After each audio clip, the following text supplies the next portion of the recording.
Hey, it's Devin Cooper, and you are hanging out on the Kelly Alexander Show. What's up, y'all? I'm Kelly Clarkson. Hey, it's Steve McRae. Hey, I'm Josh from the band Need to Breathe. I'm Olivia Luddy. We are so excited to welcome to the Kelly Alexander Show, Akon. Hi. What up, Kels? Hey, I'm Judy Gold. And I'm hanging out with the Kelly Alexander Show. This is Jordan, and I'm hanging out on the Kelly Alexander Show. I'm Rob, and I'm hanging out on the Kelly Alexander Show. I'm hanging out with the Kelly Alexander Show right now. Jealous? We are very excited to welcome to the Kelly Alexander Show an award-winning Canadian recording artist, Devin Cooper, who has just released the new edition of his album, Good Things, Deluxe Edition. Devin, thanks so much for hanging out with us on the show. Thank you for having me. Very happy to have you. And first of all, we have to start with your beginnings, if you will. So when did you know that a career in music was going to be your thing? I think from the moment I started playing guitar, which I was 7 years old, I knew that that was what I wanted to do for the rest of my life. There was no doubt in my mind. Basically, the moment I picked up a guitar. That's amazing. And did you have support like early on from your family and friends that like you can do this? Oh yeah, absolutely. I feel incredibly fortunate to have a super supportive family. And I mean, I started begging for a guitar when I was 5 years old, and my parents were like, "You're five. In 2 years or in 2 weeks, you're going to want to do something different." So they were like, "Save up your money. You can buy your own guitar." So I saved up all my money for 2 years till I finally had enough from allowances and report cards and stuff. And then they ended up buying me my first guitar, and I walked out Christmas morning, and there it was. So from day one, they've been, yeah, as supportive as you possibly can be.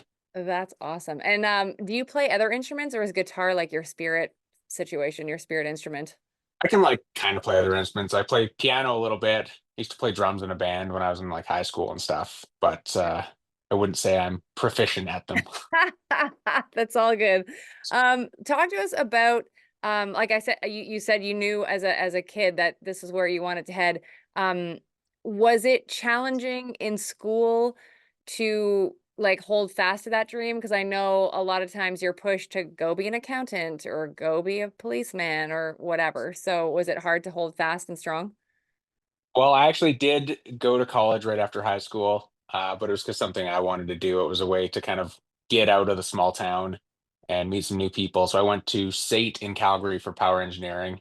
Did that for 2 years, finished the program, and at the end of the program, I knew that was not what I wanted to do. Although I was very thankful for all the people I'd met, and I'm still great friends with a lot of those people. But uh, yeah, going through school, it was something that I knew I still didn't want to be in school for that, even though it was something that I put myself through. Was there ever a plan B though, like in your head? I know you like, because I know sometimes people have plan Bs, and sometimes I find that plan B makes it worse if you've got one. I suppose going to school for power engineering is kind of a plan B at the time, but I never viewed it as a plan B. It was just something that I wanted to do for the sake of it. So in my mind, there's only a plan A. Perfect. And how did you know what genre of music you wanted to get into? Like, did you hear something somewhere that was like, oh, this is it? Yes and no. I think I didn't know what I wanted to do for a long time. Growing up in a small town, you're like surrounded by country music and like country lifestyle stuff. But my parents didn't listen to country music. My mom was like a big 80s hard rock and hair metal fan, and my dad was like a big southern rock and blues fan. So that's what I listened to growing up. But then being in the small town, you're going to rodeos, you're going to river parties, you're doing all of that country stuff, I suppose.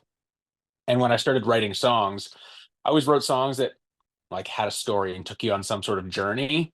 So I think I was writing country music before I even knew it. But then there was one night that I went to a concert. My friend dragged me out to a concert. I was so reluctant. I didn't want to go because I'd only ever listened to like country music it would be classic country. When I was driving back and forth to State, I had a 76 Oldsmobile that only had an AM radio in it. And so all I could listen to was like the old country station. And I knew at the time I was like, I don't want to do that's not what I want to do. I appreciate it for what it is, but my friend dragged me out to this concert, and it was Kip Moore and the Cadillac Three. And at the time, I'd never heard of either of these artists. And he had just told me they're a couple of country bands. And so we should go up for the show. And I was reluctant. I didn't want to go there. And then they came out on stage, and they absolutely, completely blew my mind. And that concert literally changed my life because I didn't realize that you could kind of take some of the rock production elements and mix it with the storytelling aspect of country music, put them together, and it's still considered country. So that night completely changed my life. So how would you then describe your sound to someone who doesn't know you yet? I would say it's a combination of all those things that I listened to growing up. It's got influence from the hair metal stuff. It's got some of the influence from the blues and southern rock. But at the end of the day, you can strip it down and play it with an acoustic guitar and still tell a story that's going to take the listener on a journey of some sort. When you are writing, like, do you have a specific way you go about writing tracks, or does it change every time? Pretty much changes every time. I usually co-write everything with a couple different people. So I'll either put together a guitar lick or I'll come up with a line for a song and I'll write it down on my phone. And then when I get together to write with some folks, I'll either bring out the guitar lick or we'll throw a few ideas around and kind of just whatever is resonating in the room that day with a group of people, we chase that idea.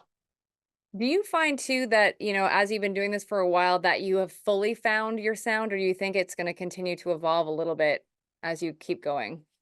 I think I found my sound for this chapter of where I'm at, and I think I'm excited to see what the evolution continues to look like because I don't ever want to make the same record twice, Mhm. and I think the most interesting artists and my favorite artists continue to evolve and the stories that they tell and their sounds continue to change as they change and grow as people.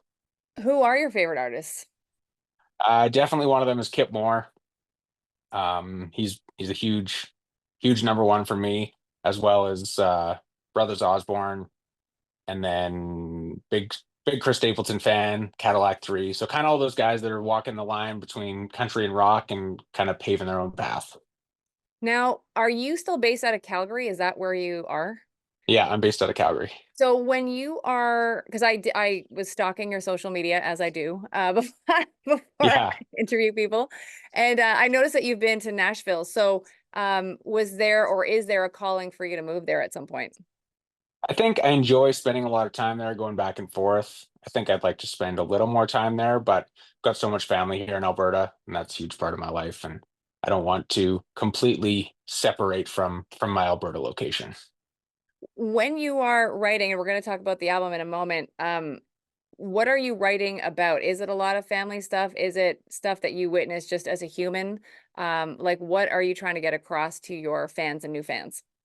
I think it's all those things. It's life experiences, whether it's my experience that I bring into a room that we're writing, or whether it's an idea that another writer brings into the room that resonates with me. At the end of the day, it's for me, it's writing a story that can take someone on an emotional journey, whether that's making them want to party or getting through a heartbreak.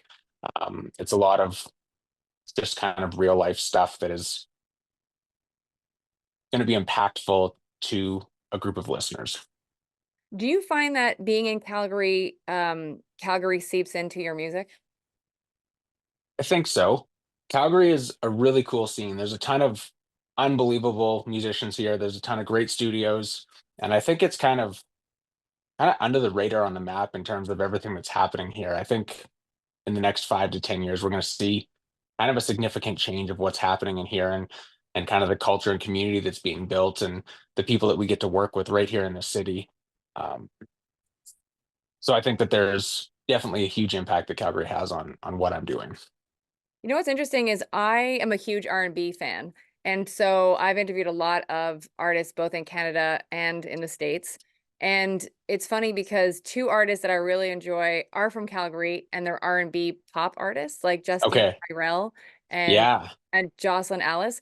And it's funny because they also talk about the scene in Calgary in the R&B scene and pop scene, and they say the gist was that it's like people don't know about us yet, but we're heading in Yeah. that direction. So is that the same thing for you guys in your genre?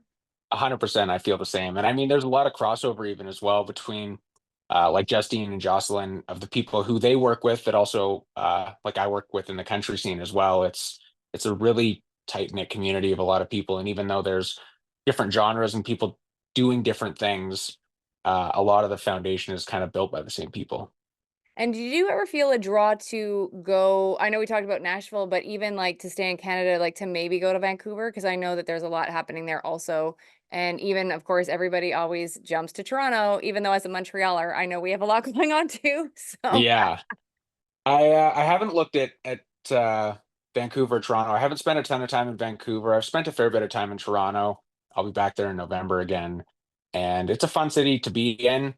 There's a lot of great people, but I don't know, there's just something about Calgary, something about Alberta. It's home. I don't think you can beat home. No matter what else is happening everywhere else, nothing beats home. Yeah, I agree because I spent years in Toronto and then ended up moving back to Montreal. So all good. Totally understand. Yeah. Joining us on the show is Canadian country recording artist Devin Cooper. Make sure you check him out on his website, devincoopermusic.com. You'll grab all of his social media handles. So new album. This is kind of like, I guess, is this the second version of Good Things, which came out a while ago? So tell us why you decided to expand and make this deluxe edition. Yeah, absolutely. In 2022, I released Good Things, which was a 4-song EP with 4 songs done 2 ways, fully produced and then live acoustic, the same songs in alternate versions. And after I released that, I started writing what was going to be my sophomore record.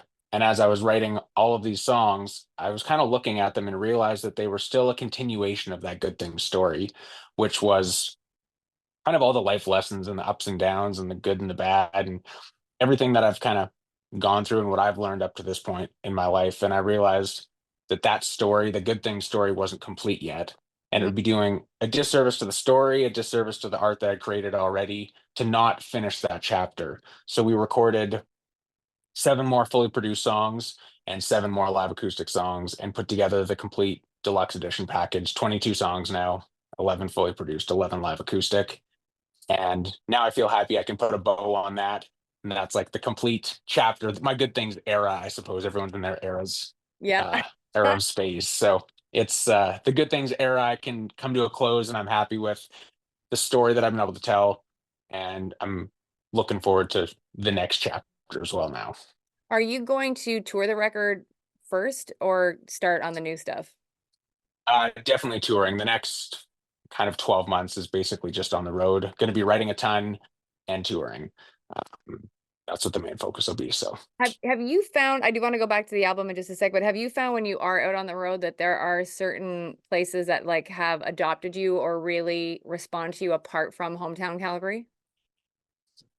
I think no matter where I go, the small towns always really resonate. There's a lot of the songs on the record kind of talk about, being from a small town, growing up uh, outside of Calgary in a little town called Innisfail. And it's really easy to resonate with those folks. And they're just always out for a good time. So small towns are always a fun place to be. And it's also fun to go play in the big cities and tell some of the small town stories and kind of see the puzzled look on their face as you're sharing stories. When you recorded the live tracks, was it everything you hoped it to be when you were in that space recording? Yeah, it was an unbelievable experience. It was one of the coolest things I've been a part of. We got to record at OCL Studios outside of Calgary here, and had 40 of my biggest fans and supporters join us in studio, and everyone got to listen on their own set of headphones and be a part of the entire recording process and kind of see these songs come to life from nothing. And it was really cool to see the reactions on their faces that they got to hear these songs for the first time, and they could hear the producers talking back and forth to us, telling things to tweak and to change on the next take, and being able to share that with this group of people, something was really special because I don't think a lot of people get to be a part of that and see how things actually come to life in the studio. So I know that you are, or I should say, you have a lot more road track in your career left, but as of now, like, have you thought about your legacy and what you're planting the seeds to leave behind, like what you're doing now in each chapter? that's a big question. I feel like you hope that the art that you make and the music you make and the stories you tell can leave an impact. But I think it's quite overwhelming to think about the legacy and impact that you'll be leaving as an artist. It's an overwhelming thought. That's a question for you in 30 years. Yeah, we'll circle back and we'll say 5 and 15 years, and we'll see how I feel about it. That's perfect. When it comes to the name of the album, was it hard for you to choose it, or did it kind of pop up fairly quickly? And also, the sequencing of the album, was that arduous or an easy decision how you placed each song? It was easy to come up with the name of the record. Good Things was actually the first track that we recorded to start the project, and I knew that that was going to be kind of the launching pad for what was to come.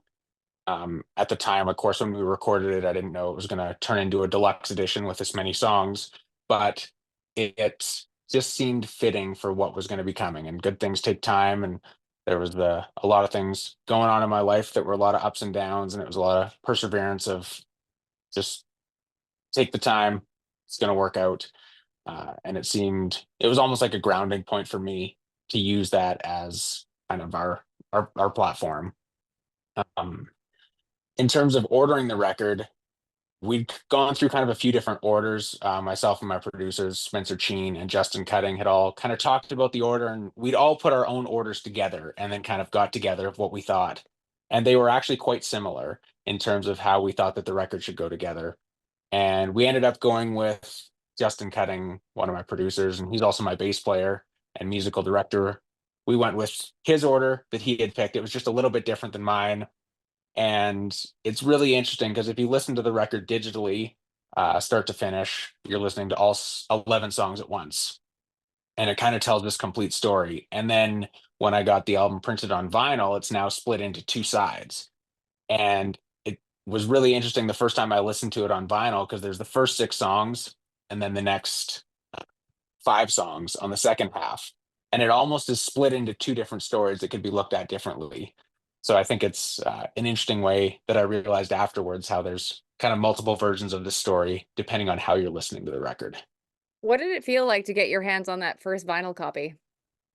It's pretty wild. I grew up, I had a big record collection. I used to walk around Innisfail and go to all the antique stores and buy records for 25 cents when nobody wanted them, and would always sit at home and listen to them. And you open them up and you read the credits and see who played on the records and read the lyrics. And to have that in my hand for the first time as one of my own things was probably one of the coolest moments of my career to this point. Talking about your career, you're not only an artist, but you also have to be a businessman as well, especially in this day and age with the way, like people aren't just being signed to record labels at this point, nor do I think a lot of artists want to be on some level. Yeah, They like the creative control. So, with that in mind, like, how do you separate, Devin the artist, Devin the businessman? it's tricky. There's a lot of overlap between the two because I think you're looking at the art that you want to make that's going to resonate with everything that you're working on. And oh, did I lose you here? There we Or go. did it cut out? Yeah. Sorry about that. I don't know what happened there. Um, I think it's interesting because you want to create this art that resonates with you and is going to resonate with your fans, and then you look at it from the business side, and it's like, well, what kind of art can you create that's going to also allow you to have a sustainable business? Or how can you create this art and present it in a way that you can maintain a sustainable business? So it's an interesting kind of conflict between the two of trying to figure out the art that you can make and be satisfied with while still monetizing it and feeling good about it. And what's your thoughts on social media? Because this is the way we're getting things to everyone these days. And I did notice again when I was stalking you, that I was very impressed on your website. Like you have them all lined up, and there's many of them. There's like the platforms to listen to you digitally, and then you've got all your social media handles, and it's super easy to do that. So how much of a say do you have in your website and how it looks, and also making sure that you're on all of these platforms? I had a pretty heavy hand in designing my website. We actually just redesigned it before the album came out, and a good friend of mine in Calgary, Mike Can, helped me redesign it kind of based on some ideas I had in my head. I love social media. I think it's a great way to connect with people, but I don't think anything will ever beat one-on-one in-person contact, especially at shows. And that's why I wanted to do the vinyl and have physical items and physical things that people can take home. So it's not just something on social media that you can scroll past, but you can actually have something that you can take home. And it's real and a tangible item. And I think social media is a great way to get people in the door and get people in person so that you can actually really build that one-on-one connection. Do you have any advice for up and coming artists from Canada that are in the genre that you're doing, or even not, even if they are a pop artist or an R&B artist? Like, what have you learned that you wish you knew when you started?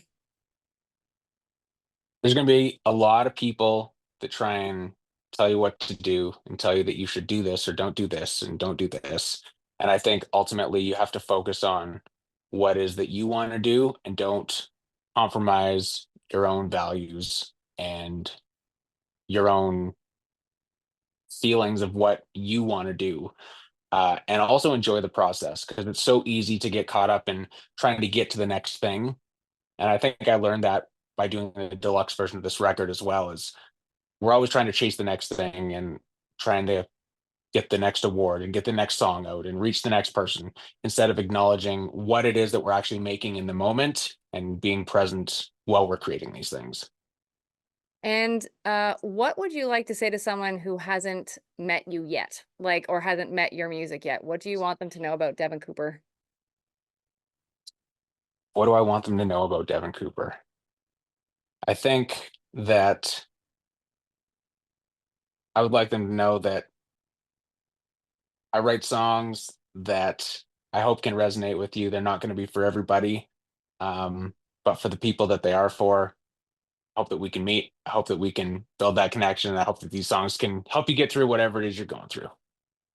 Devin, thank you so much for doing this. It's been so great to have you on the show. Thank you for having me.